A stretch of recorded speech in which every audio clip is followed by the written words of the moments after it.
Hello guys, this is Coach Daniel Magen, and today I want to share with you a very special game of mine. This game was played when I was only 12 years old against the runner-up, the World Championship runner-up, Boris Gelfand, Grandmaster Boris Gelfand, and I played this game really creatively, and it was a very crazy game, as you are going to see.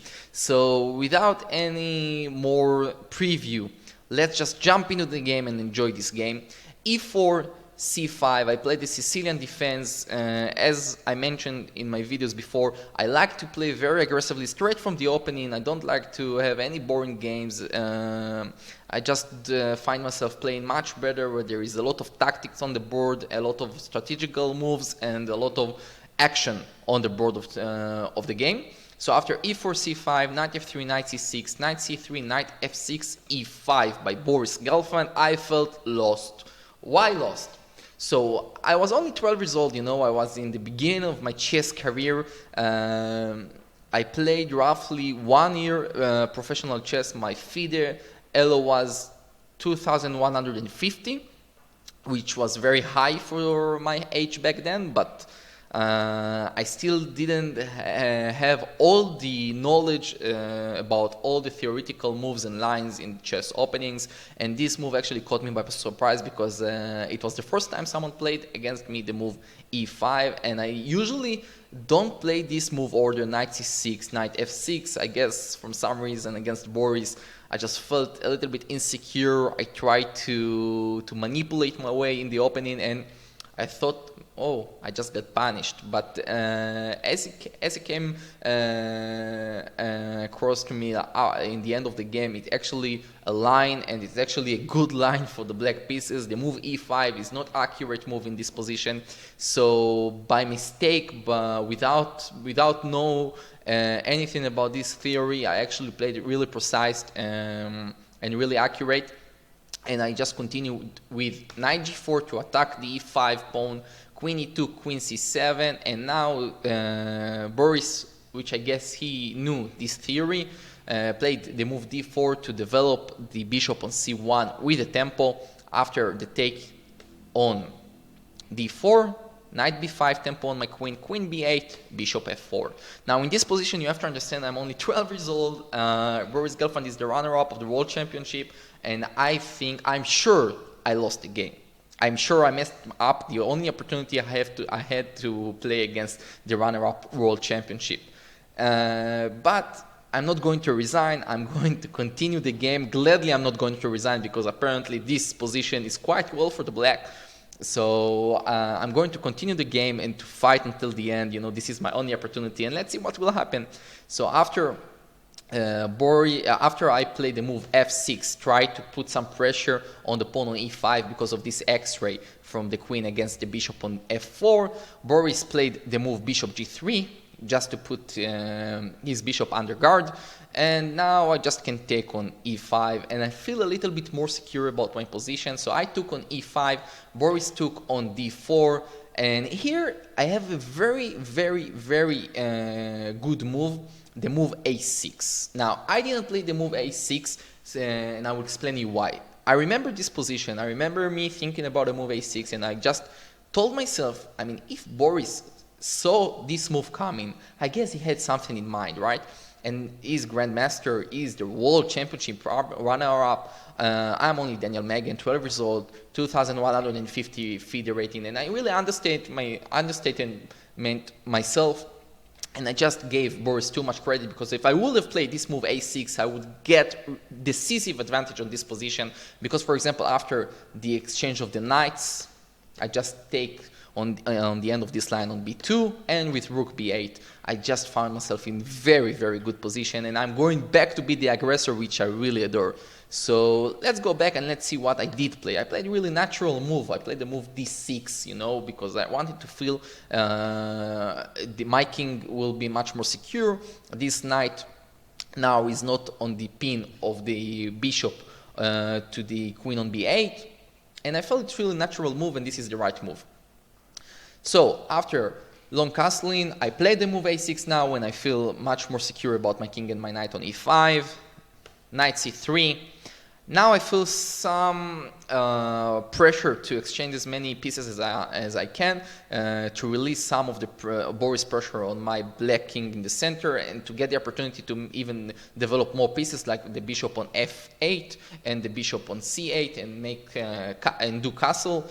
And I try to do it really fast. So after knight takes on d4, rook takes on d4, g6, trying to develop the bishop on f8 with a tempo, with a check on the king of c1.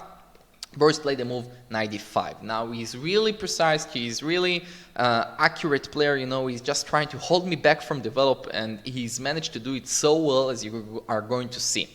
The idea is to come, of course, to b6, and here I prepared in mind some very special line, you know, and that's, as you should remember, I felt really the underdog of this game, and I felt I'm not in a good position, and even though white is slightly better in this position, it wasn't that bad as I was thinking. So I prepared really beautiful line and creative line, trying to hold the position and just develop my pieces. So after bishop e6, Boris played the obvious move knight to b6, and here, instead of just playing the obvious move rook a7 and the rook just will stuck there, I played the move queen a7. Put some pressure on the rook on d4. Of course, if Boris takes now on a8, I will take on d4, and this exchange will be amazing for me, because after bishop h6 check, my king will be safe after a fast castle, and everything will be okay. So Boris, of course, didn't go for this line, and he played the move rook b4, and I remember his face. This was the first time he has this impression on his face, you know, like, who is this kid? What is he doing? I didn't expect this game to go so complicated, and let's see how it went. After bishop h6 check, he played the move f4, so my knight is not under pressure at the moment, but you should remember in mind, after king b1, for example, the knight will be in immediate threat. So I need to solve this issue, because if my knight will go anywhere, the queen just will capture the bishop.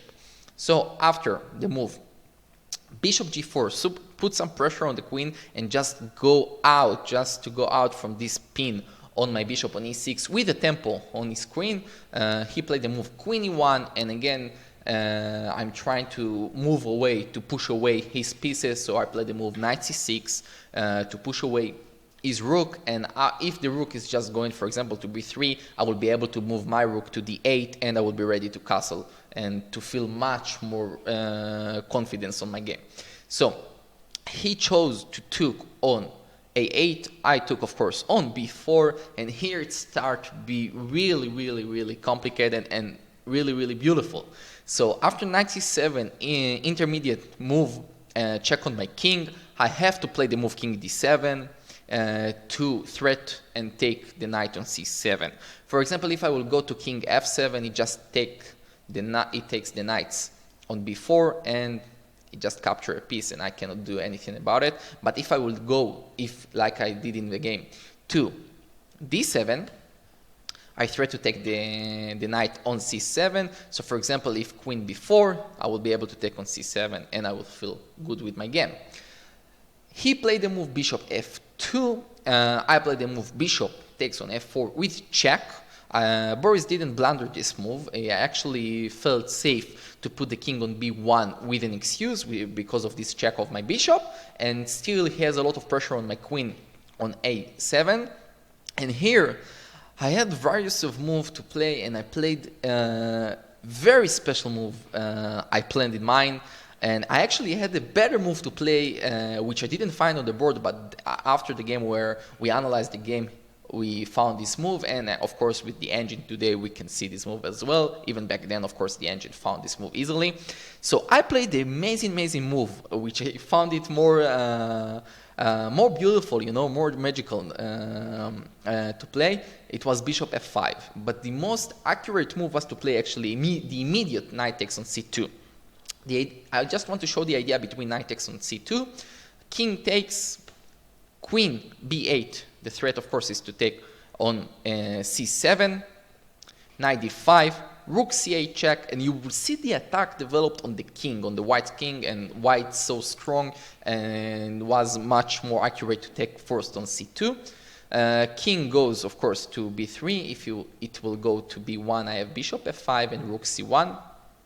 Nothing to do against it. So king b3, bishop e6, pin on the white king, bishop c4, takes, and bishop e5. And this position is actually unclear but equal by the engine. Really unclear. You have no idea who is going to win this game, but if both sides will play accurately, probably it will end up with some kind of a draw, like it always ended up, like it always happened, because you see so many times these complicated positions, and then the computer just find this very special line for a draw. And I think this what will have happened in this position if we would have gotten into this position. So let's go back to the line I chose to play. I planned in my mind. It was bishop f5, and the idea is to catch Boris on internal check, and let's see how he reacted. So he played the move bishop takes queen, knight takes on c2, and here played the very, very accurate move takes on e7 check. Let's see what will happen if you, for example, going to c3. I have internal check with knight a3, knight c2, knight a3, knight c2, and if he just give away the queen to avoid the internal check and the draw result, this position is actually equal, and I feel even much more active, and I would prefer black position in this kind of position. So Boris didn't go for this position. He went for a very, very strong attack with queen takes on e7. I have to take, of course, knight d5 check, a fork on the other bishop on f4, king d7 takes f4. This game is really crazy and beautiful, and I just really proud to show you this game today. And after knight b4, king c1, remember you cannot go to a1 because I have just this internal check with knight c2, knight b4, knight c2, knight b4, so he has to go to c1. Rook c1, I just want to activate as many pieces as I can in this position. King d1, and I will take another pawn on a2, and this position is slightly better for white, but I felt really confidence with this position, and I had this feeling I would be able to survive this position and even push hard this position. And after bishop e3, rook c2, I go to the second rank, and I feel really comfortable.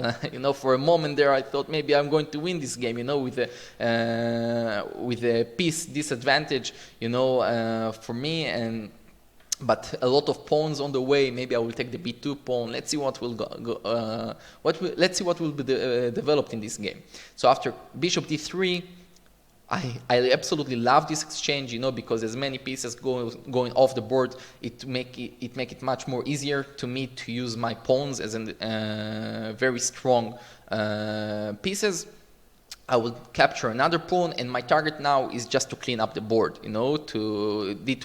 This will secure me at least a draw and maybe even a win if I would be able to promote one of the pawns. Rook f1, I take another pawn. Boris took on f6, and here my main target is to take on b2 or to exchange my knight with his knight or his bishop. So after king e7, rook f4, b5, rook d4, a5 with the idea to go to b4 with my knight. Bishop f4, rook g2. I have no other choice but to give away the pawn on d6, but this is okay because king f7, and I just want to run forward with my two pawns on h7 and g6. Bishop f4, h5, rook d6, and now the move knight b4. And after knight e5 check, king g7, bishop d4, knight c2, bishop c5, knight b4. Boris decided to take the knight on b4, and we accepted for a draw, which was really amazing for me, and I was really proud. And I just want to show you how this game was meant to continue. After taking on b4, I was just able to run forward with these two pawns, but actually I think Boris would have found the accurate defense on this position, and I accepted for the draw and didn't try to push for the win. And I really hope you enjoyed this game. I'm really proud of this game, and I'm really happy to share it with you today. Please keep following the channel. I will upload much more videos. Thank you.